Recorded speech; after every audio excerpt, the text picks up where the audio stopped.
it becomes challenging because we are bombarded by this is healthy, that is healthy, and this will heal my gut. And without looking at it in context with what's going on with you as an individual, these one-off interventions are not going to be helpful. And this is so often why people come to me and they've been doing everything right and they're still having these awful problems. And it's just, there's so much more involved than just these, again, one-off interventions. Welcome to the Healthy Skin Show with Jennifer Fugo, where we're flipping everything you've been told about your chronic skin issues upside down and connecting you with alternative solutions your dermatologist never told you about. Welcome to episode number 8 of the Healthy Skin Show. Today, we're going to be talking all about food triggers and how food can play a role in the flares that your skin experiences. And how concerned should you be about the food that you eat? How big of a deal is it? I mean, that's a good question. And it's also one of the most natural places that people will sort of look at once they've gotten frustrated with their dermatologist and not seeing results. Before we dive into that, I wanted to just say thank you so much to one of the listeners of the Healthy Skin Show. His name is Greg, and he left an amazing comment on our episode number 4 with Dr. Kara Fitzgerald.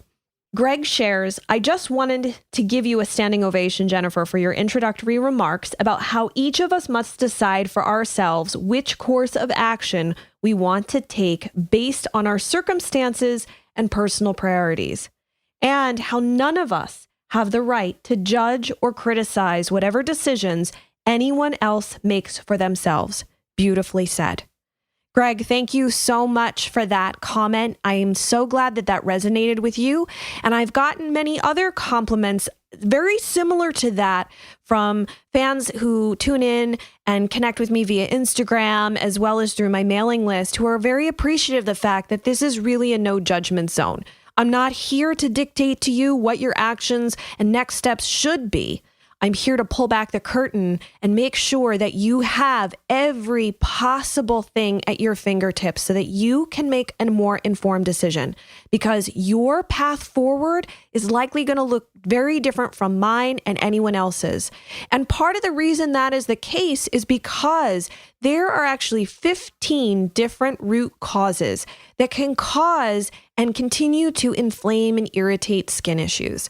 And I never want you to think that what worked for me is going to work for you, or you're a bad person if you decide to continue using things like topical steroid creams, which, by the way, I had to use topical steroid creams while I was on my natural journey to try and resolve my skin issues. And so while someone may choose not to do that, others like myself made the choice that I had to because I really needed some relief. So I want you to know that it's okay, whatever you choose, just that you make sure you're informed so that your decision is the best possible decision for you. And one of my priorities with the Healthy Skin Show is to hold space for you. If you've been listening, you notice there are actual listener questions inserted into these episodes because I want this to be a discussion. I want this to be a conversation amongst all of us. And so if you've got a burning question about anything going on with your skin, it can be about the condition itself, medications, supplements, food, diet changes, lifestyle changes, anything, head on over to healthyskinshow.com, scroll down close to the bottom, and you'll see that there's a spot where you can actually submit a listener question. And that question will end up in one of our future episodes. So please head on over there and do that. Now, on to today's interview. But before we dive into that, I just want to say one quick thing. As many of you know, I'm a clinical nutritionist, and it's pretty common to think that the only thing a clinical nutritionist can do is just tweak your diet or hand you a more restrictive diet or put you on an elimination diet. But that's just a small piece of what a clinical nutritionist actually does. And the reason that I say this, that it is a small piece, is that when it comes to chronic skin conditions, diet changes are not always the end-all be-all to your solution. Okay? And I say this having gone through this myself. When I developed eczema on my hands, I was already gluten-free, dairy-free, and egg-free for about 7 years. So there was no amount of being off of those foods that helped stop the eczema start in my body. And a lot of my clients have come to me after doing extensive elimination diets that have involved removing gluten, dairy, eggs, soy, corn, sugar, all sorts of stuff. And they've gotten almost nowhere. They might have gotten a little better for a period of time, and then it doesn't stick and the flares come back. Or they go on these elimination diets and they can't ever add any of the foods back in. So they're watching the amount of food that they're able to eat and tolerate get smaller and smaller and smaller. And we call this the sort of shrinking iceberg diet, where you see your diet shrink beneath you. And that's a very scary place to be, where you start to react to everything. So if you are at a point where you haven't quite taken a whole lot out of your diet and you're just sort of wondering if there are diet changes that would be helpful for you to make, there are certainly diet changes that will be helpful. I don't want you to get the wrong impression. If you're eating a junk-filled diet, yes, cleaning up your diet will A, save you a lot of money, because then I don't have to tell you to do that. And B, it's going to help reduce inflammatory triggers within your body. So if you haven't even thought of cleaning up your diet, just start there. Start in that one easy spot before you start just taking out major food groups or shifting your diet from one where you eat meat to going completely vegan. The reason is that oftentimes there are other issues going on that need to be resolved. And the food alone is not enough to fix those issues. So there are some health issues that, as much as I would love to believe that food is medicine, and it is in many respects, it's not the end all be all. And you can't put everything on an elimination diet to fix your skin. It's unrealistic. Sometimes it helps some people, but truthfully, if you take out things and after maybe like 3 to 4 weeks, you're not seeing any difference, it's likely that the food eliminations are not the problem. That does not mean that you don't have underlying gut issues, by the way. So it doesn't mean that if you take the food out and nothing changes, your gut's fine. That's not what I'm saying. But what I'm saying is that you have to continue digging deeper, and that may be the point where you want to reach out and get some help, because you don't want to put yourself into that shrinking iceberg diet position, which also puts you at risk for nutrient depletions, and your skin is an incredibly hungry sponge. It needs a lot of nutrition in order to rebuild properly. And so the more food you take out, the more you run the risk of ending up putting yourself in a place where your body is nutritionally depleted. So I hope that's helpful. And with that said, I want to dive into today's interview, where we are going to talk all about how food plays a role. We're diving back into the gut piece to this because it is so important. And as I said, I don't think there's been a single chronic skin rash condition case that I have worked on where their gut wasn't playing a major role in the issue. And oftentimes, if you've had these issues for many, many years or even decades, it can take a long time, unfortunately, to resolve them, especially where the issue is very stubborn, in that you may have a gut infection or you may have a really serious case of dysbiosis, and you're very sensitive to addressing it with any type of antimicrobial, be it something that you get from your doctor, so like an antibiotic, or actual botanicals.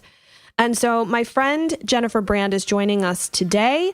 Let's dive into that, because I think you guys are going to find our conversation truly sobering. Today I have with me someone who's actually a very good friend of mine. We're very close. We've known each other for about 4 or 5 years now, and we worked our butts off together to get through our grad school program to become clinical nutritionists. And she also consults on cases, and we do different things together. So we're always working on our practices and all sorts of stuff, which is lots of fun. And you may remember her if you tuned in to the Eczema and Psoriasis Awareness Week. My good friend Jennifer Brand was one of the speakers, and she's back with us today to talk more about food triggers or food chemical triggers that occur naturally in food, but can cause major problems and flares for your skin that you might not even realize. So my friend Jennifer Brand, she's an integrative, functional, and clinical nutritionist with a bachelor's degree in nutrition and dietetics and 2 master's degrees, guys. She is a smart cookie. She's got a master's degree in public health as well as 1 in human nutrition. She's also a certified nutrition specialist. She loves taking into account her clients' unique biochemistry using both conventional and functional testing and taking a very thorough case history. She looks for underlying imbalances that contribute to ill health and disease, using functional nutrition to address those imbalances with natural means.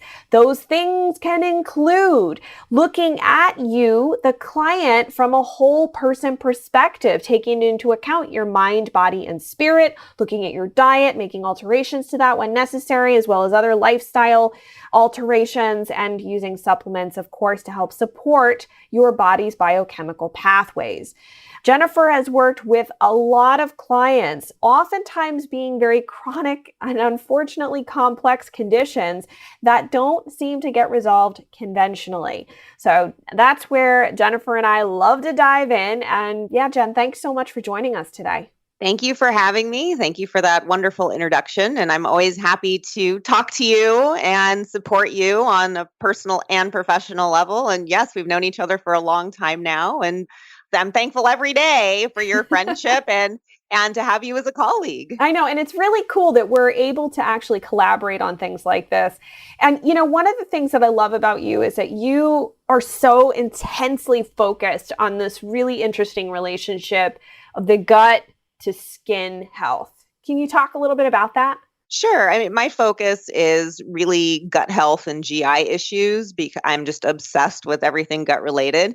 And what I discover in working with clients that a number of them, that have these gut issues also have severe skin conditions like eczema, rosacea, psoriasis, and others. And it's really not a coincidence. I mean, as you know, health begins in the gut. It's where 80% of our immune system is located. So when we have impaired gut health, it impacts all the systems of the body, including the skin.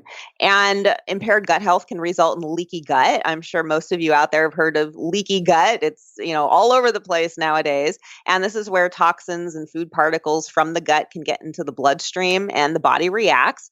And in some people, this is reflected in the skin. And this is also how autoimmunity develops. And therefore, some people do experience eczema and psoriasis, which are autoimmune conditions. And when we have impaired gut health, it also inhibits the ability of our body to detox appropriately. So those toxins have to get out somehow. So they try to escape through the skin. And impaired gut health also can result in nutrient deficiency because we're unable to appropriately absorb and digest and absorb nutrients from the foods we eat. And there are a variety of nutrients that are important for skin health. And this is interesting. We're going to obviously talk about food chemicals today, but there is this one interesting jumping off point for listeners who, depending on where you are, go to your conventional dermatologist and you begin to become very frustrated.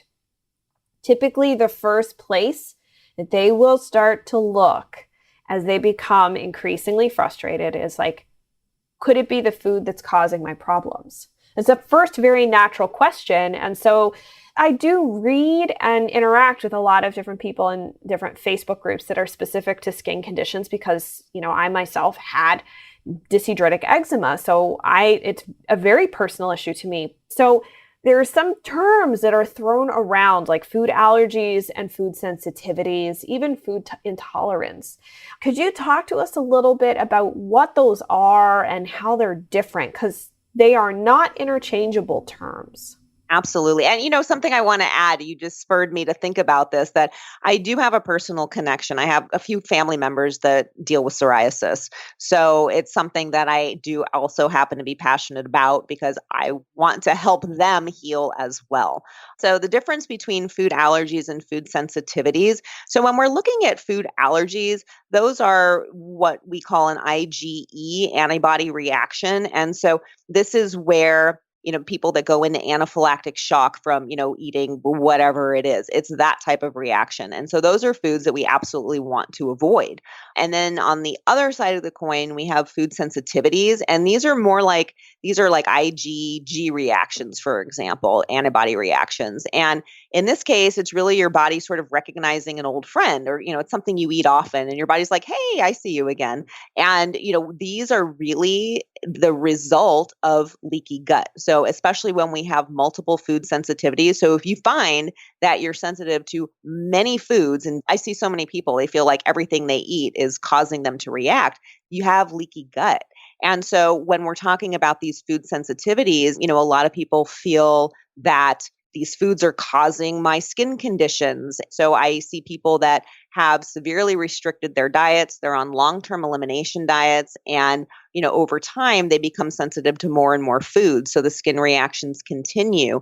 And in addition, because their diets have become so restrictive, they now have nutrient deficiency and a whole host of other problems. So a lot of these folks, like their skin conditions are even worse than when they started out in the first place. So food sensitivities aren't really a cause of your skin problems.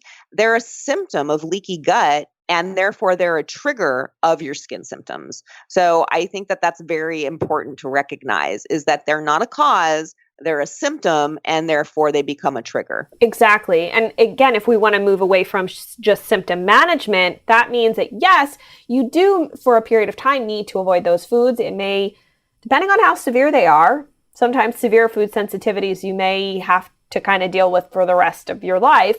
But depending on how severe they are, they may be things that you can reintroduce in time.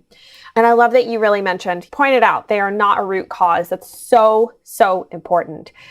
Now, these kind of things, and what we're talking about are these like food groups. There's these interesting food groups and food chemicals that exist in some of these foods.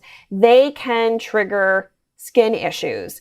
We dove pretty deep into them in your interview at the Eczema and Psoriasis Awareness Week, and I can certainly put a link to where you guys can go and check out that event if you did not miss it, if you missed it or you just missed Jennifer's talk.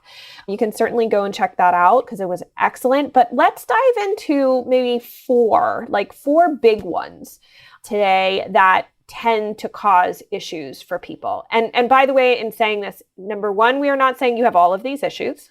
We are not saying you should remove all of these foods. And number three, we'll also make sure to share how long you need to do this in order to see results, because it's not really that long. You shouldn't do these eliminations for an excessive period of time. Correct. Let's start with that one because I'll forget if we get to because I'm going to start talking. So when you're doing an elimination diet and you're going to try to remove some of the foods that we'll talk about, if you don't see results within 1 to 2 weeks, stop right there. That's not it. It's something else.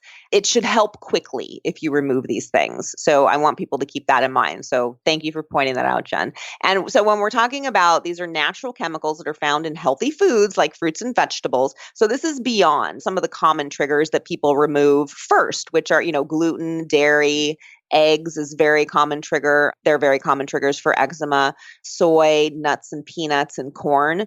So, once we get beyond that, so again, we're looking at these natural chemicals and otherwise healthy foods. So histamines are an example. And, we're often told, well, more often than not, right? Probiotics and probiotic foods. Well, guess what? Their probiotic foods are histamine rich because they're fermented. So that is something to be careful of. So if you're eating a lot of fermented foods, that might be something you want to cut back on and see if that helps. And histamines are naturally found in vegetables like spinach, tomatoes, eggplant, and avocado.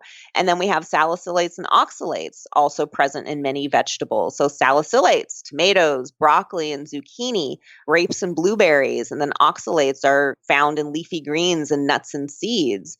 Then we've got glutamates. And so we have natural glutamates, which are found in broccoli and grapes and tomatoes and raisins.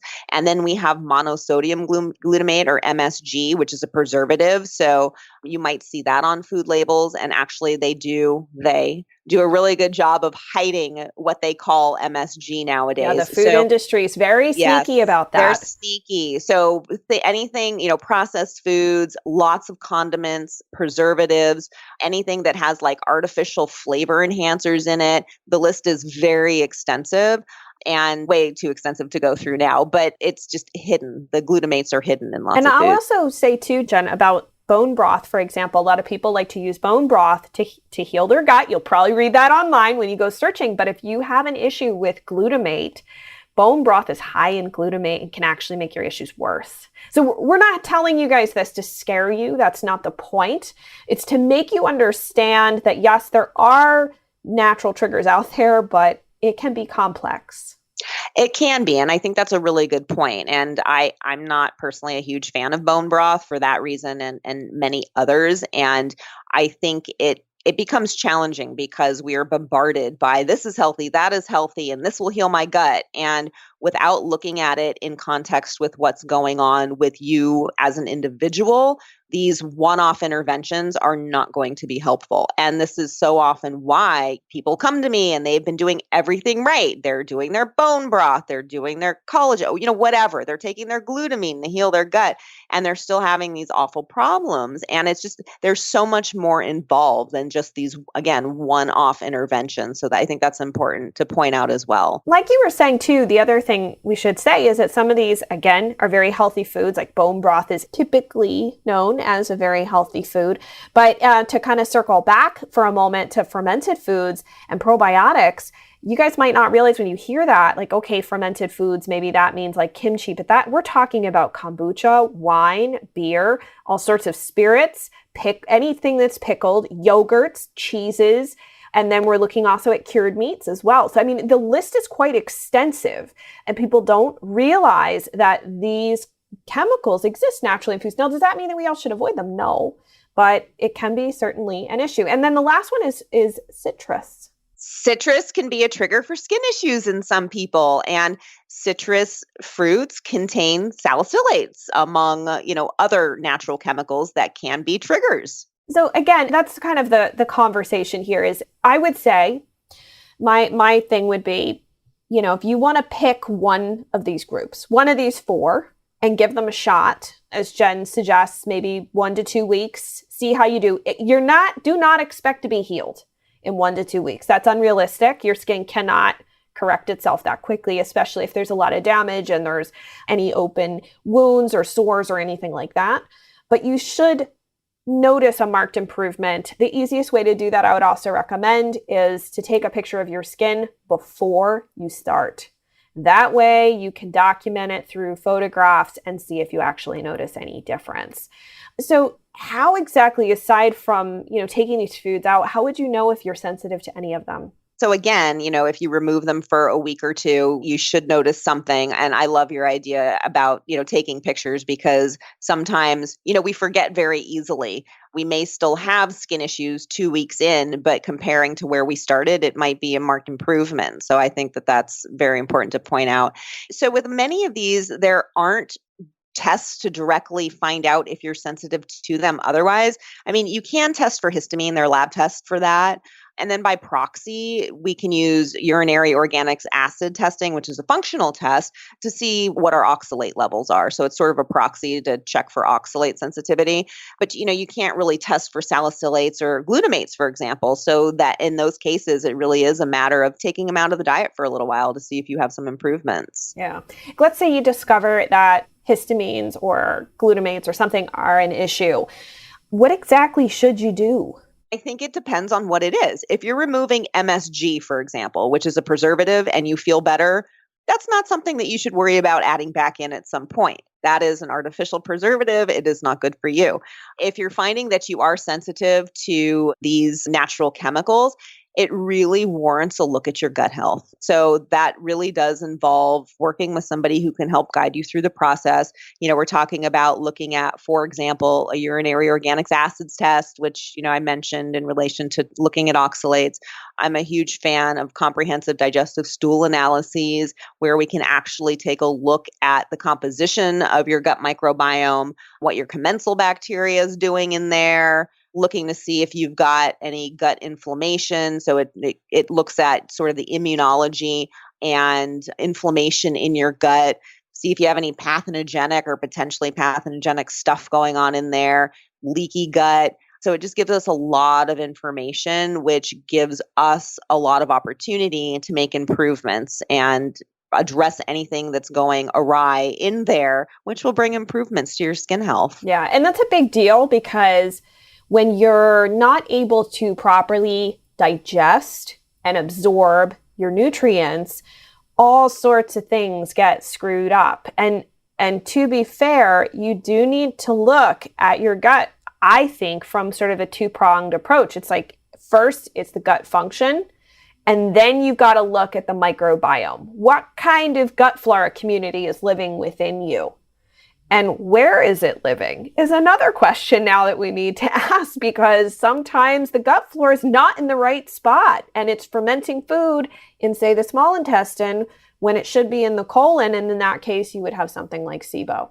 So it's a big deal. And another, for anybody who's like thinking about getting started on any of this, especially the gut function, the bicarb test is super easy to do at home, and I'm happy to link. I have actually a cheat sheet on how to do it. It's a free test you can do at home. I'll link to that in the show notes.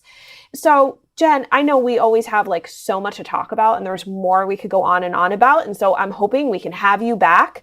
But your website is a fantastic resource. You've got some really great stuff. I know you want to share some freebies with listeners, and I'll link to them in the show notes. You just want to share with everybody what you'd like to give to them? Sure. So I have a page on my website. It's Skin Tools. And then once you go in there, I have information on eczema, psoriasis, rosacea, so a variety of the more common skin conditions. And then I have a cheat sheet, a skin rash food trigger cheat sheet that's available, and that's a free download. So you can go in there, and Jen, I know you'll put the links up, so you can get a download of that. Then I have an ebook, so it is a blown up version of the cheat sheet. It's really extensive. I was actually looking at it the other day. It's 30 pages long. Yeah. I was like, oh my gosh. So and it goes into detail about each of and there are several more than the four we discussed, but into detail about the different chemicals that are found in these healthy foods, talks about gut health and, what you can do about it. So it goes into detail. So. Yeah. And that's actually a really great resource that you have for people. And I'll make sure to put links to all of that in our show notes. So anybody that's like on the go, not necessarily watching us over at the Natural Skin Show and skinterrupt.com, they'll be able to head on over to this particular episode and get all that stuff, because it's really good stuff, everybody. It's really good stuff. And Jen has been such a huge help for me with skin clients. We love nerding out on this stuff. And Jen, we got to have you back. We got to make this happen. I would love it. Thank you so much. Yeah, thanks for joining us. And we will see you in the next interview. Thanks, Jen. Thank you. I hope that this conversation gives you some real food for thought, right? We're talking a lot about food, so I'm like, food for thought. But I also don't want you to walk away from our conversation with more food fear. I don't ever want to contribute to this state of orthorexia that we're seeing increasingly in the health and wellness world as a result of the way that we have demonized certain foods.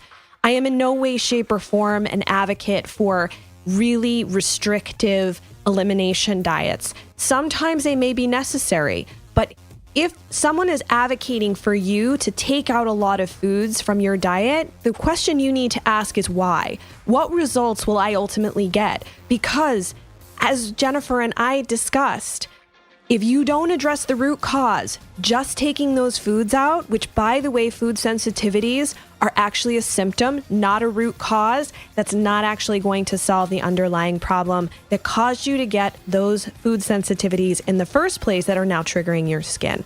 So let's look for the root cause, starting there, and hopefully that will really help you on your journey.